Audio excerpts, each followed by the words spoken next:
वेदों में समय की अवधारणा को इसकी प्रकृति के साथ स्पष्ट रूप से वर्णित किया गया है, लेकिन आधुनिक विज्ञान अभी भी इसे समझ नहीं पाया है। अथर्ववेद में कांड 19, सूक्त 33 और 54 में समय के बारे में बताया गया है। अथर्ववेद थरातिपेल, काल या समय अश्व है, एक घोड़ा जो 7 किरणों और हजारों कुल्हाड़ियों के साथ निरंतर बहता है। समय कभी थकता नहीं है क्योंकि इसमें जबरदस्त बल या ऊर्जा है। बुद्धिमान लोग बार बार समय के बारे में सोचते हैं और उस पर सवार होने की कोशिश करते हैं। समय के पहिए लोक, भुवन्य और आकाशगंगा विश्व हैं। अश्व एक विशेष संज्ञा है जिसके 2 घटक अ प्लस इस्व हैं। इसका अर्थ है कि समय का कोई कल ए नहीं है, सारे सुई। इसका अर्थ है कि समय का कोई भविष्य नहीं है। आशी का कथन सत्य है क्योंकि समय निरंतर है और इसलिए इसका न तो कल है और न ही आने वाला कल। समय का न तो कोई अतीत है और न ही कोई भविष्य।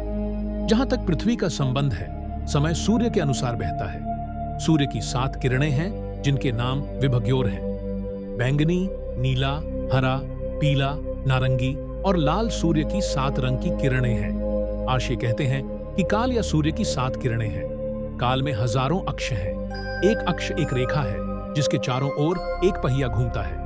समय की एक ही धुरी नहीं बल्कि हजारों अक्ष हैं। समय पृथ्वी पर एक अक्ष पर घूमता है, जबकि अन्य ग्रहों पर समय अन्य अक्षों पर घूमता है। इसलिए पृथ्वी का समय अन्य ग्रहों पर समय से भिन्न है, जो हमारे सौर मंडल में स्थित हैं। विभिन्न ग्रहों पर समय अलग अलग है, इसलिए दिन और रात अलग अलग अवधि के होते हैं। यह तथ्य आधुनिक विज्ञान द्वारा सिद्ध किया गया है। इससे पता चलता है कि समय विभिन्न अक्षों पर घूमता है। हमारे सौर मंडल में कम से कम 10 ग्रह हैं, अतः स्पष्ट है कि समय के घूमने के लिए असंख्य अक्ष हैं। सहस्र अक्ष शब्द अक्षों की बहुलता को दर्शाता है। समय उन चक्करों से कभी थकता नहीं। समय कभी भी चलना बंद नहीं करता।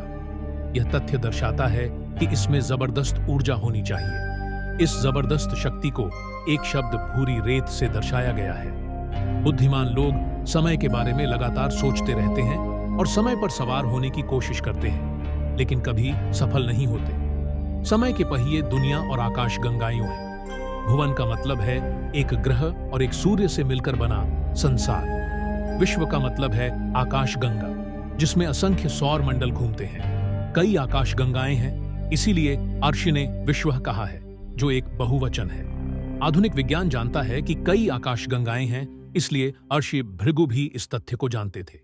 दुनिया और आकाशगंगाएं समय काल के कारण लगातार घूमती रहती हैं। समय काल उन सभी को घुमाता है।